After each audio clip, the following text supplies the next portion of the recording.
Bismillahirrahmanirrahim. Alhamdulillahirabbil alamin. Iyyaka na'budu wa iyyaka nasta'in. Shiratal mustaqim. Shiratal ladzina an'amta 'alaihim ghairil maghdubi 'alaihim waladdallin. Tanbih. Bismillahirrahmanirrahim. Tanbih ini dari Sayyiduna Almarhum Syamsul Mubarak bin Muhammad yang bersemayam di Patapan Suryalaya Kejambaran Rahmania. Sabda beliau kepada khususnya segenap murid-murid, pria, wanita, tua, muda, semoga Anda dalam kebahagiaan dikarunia Allah Subhanahu wa taala, kebahagiaan yang kekal dan abadi. Dan semoga tak akan timbul keretakan dalam lingkungan kita sekalian. Pun pula semoga pimpinan negara bertambah kemuliaan dan keagungannya, supaya dapat melindungi dan membimbing seluruh rakyat dalam keadaan aman, adil, makmur, zahir dan batin. Pun kami tempat orang bertanya tentang Thariqah Qadariyah Nasabandiyah Pondok Pesantren Suryalaya, mengaturkan dengan tulus ikhlas wasiat kepada segenap murid-murid, berhati-hatilah dalam segala hal, jangan sampai berbuat yang bertentangan dengan peraturan agama dan negara. Taatilah kedua-duanya tadi sepantasnya. Demikianlah sikap manusia yang tetap dalam keimanan, tegasnya dapat mewujudkan kerelaan terhadap agama dan negara. Taat kepada hadirat ilahi yang membuktikan perintah dalam agama dan negara. Insafillah hai murid-murid sekalian, janganlah terpaut oleh wujudan nafsu, terpengaruh oleh godaan setan. Waspadalah akan jalan penyelewengan terhadap perintah agama dan negara, agar dapat meneliti diri kalau tertarik oleh bisikan iblis yang selalu menyelinap dalam hati sanubari kita semua. Lebih baik buktikan kebajikan yang timbul dari kesucian. Pertama, terhadap orang-orang yang lebih tinggi dari kita, baik zahir maupun batin, harus kita hormati. Begitulah seharusnya hidup rukun saling menghargai. Dua, terhadap sesama yang sederajat dengan kita dalam segala-galanya, jangan sampai terjadi persengketaan. Sebaliknya harus bersikap rendah hati, bergotong royong dalam melaksanakan perintah agama dan negara. Jangan sampai terjadi perselisihan dan persengketaan. Kalau kita terkena firman-Nya, azabun alim, yang berarti duka nestapa untuk selama-lamanya, dari dunia sampai akhirat, badan payah hati susah. Tiga, terhadap orang-orang yang keadaannya di bawah kita, janganlah hendak menghinakannya atau berbuat tidak senonoh, bersikap angkuh. Sebaliknya harus belas kasihan dengan kesadaran, agar mereka merasa senang dan gembira hatinya. Jangan sampai merasa takut dan liar, bagai tersayat hatinya. Sebaliknya harus dituntun, dibimbing dengan nasihat yang lemah lembut, yang akan memberi keinsafan dalam menginjak jalan kebaikan. 4.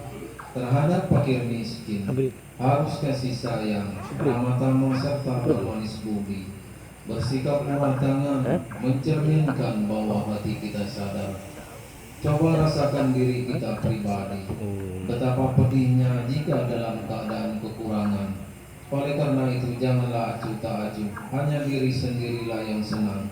Karena mereka menjadi fakir miskin itu bukannya kehendak sendiri, namun itulah kodrat Tuhan.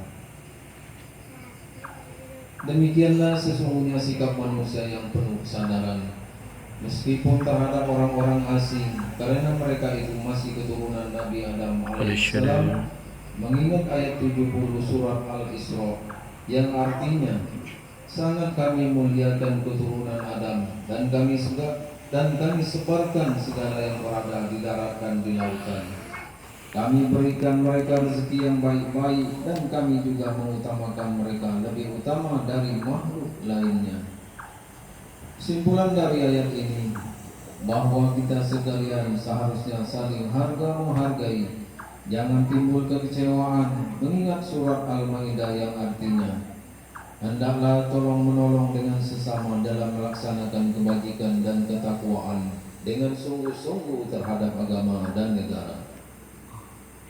Sebaliknya, janganlah tolong-menolong dalam berbuat dosa dan permusuhan terhadap perintah agama dan negara. Adapun soal keagamaan, itu terserah agamanya masing-masing. Mengingat surat Al-Kafirun ayat 6, agamamu untuk kamu, agamaku untuk aku. Maksudnya, jangan terjadi perselisihan.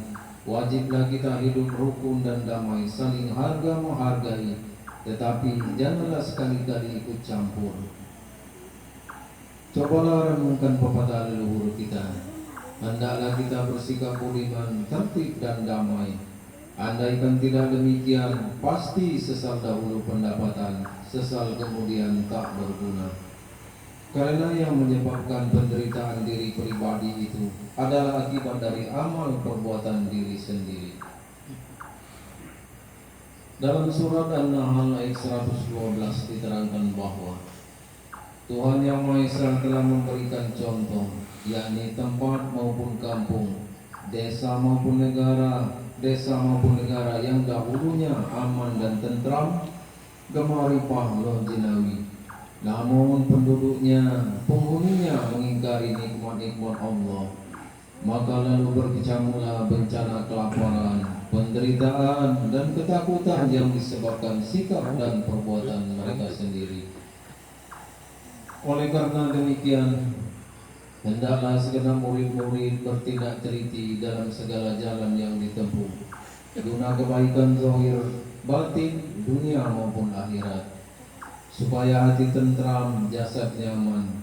Jangan sekali-kali timbul persengketaan, tidak lain tujuannya budi utama jasmani sempurna, cager bager. Tiada lain amalan kita Toriko Qadriya Nasyabandia, Pondok Pesantren Suryalaya. Amalkan sebaik-baiknya guna mencapai segala kebaikan, menjauhi segala kejahatan zahir batin yang bertalian dengan jasmani maupun rohani, yang selalu diselimuti bujukan nafsu, digoda perdaya setan. Wasiat ini harus dilaksanakan dengan seksama oleh segenap murid-murid agar supaya mencapai keselamatan dunia dan akhirat. Amin. Ketapang Suryalaya 13 Februari 1956. Wasiat ini disampaikan kepada sekalian ikhwan, tertanda Syekh Ahmad Sohibul Wafa Tanjung Arifin Qaddasallahu sirruhu. Ila hadrati Syekh Ahmad Sohibul Wafa Tanjung Arifin Qaddasallahu sirruhu. Al-Fatihah. Bismillahirrahmanirrahim. Alhamdulillahirabbil alamin arrahmanirrahim maliki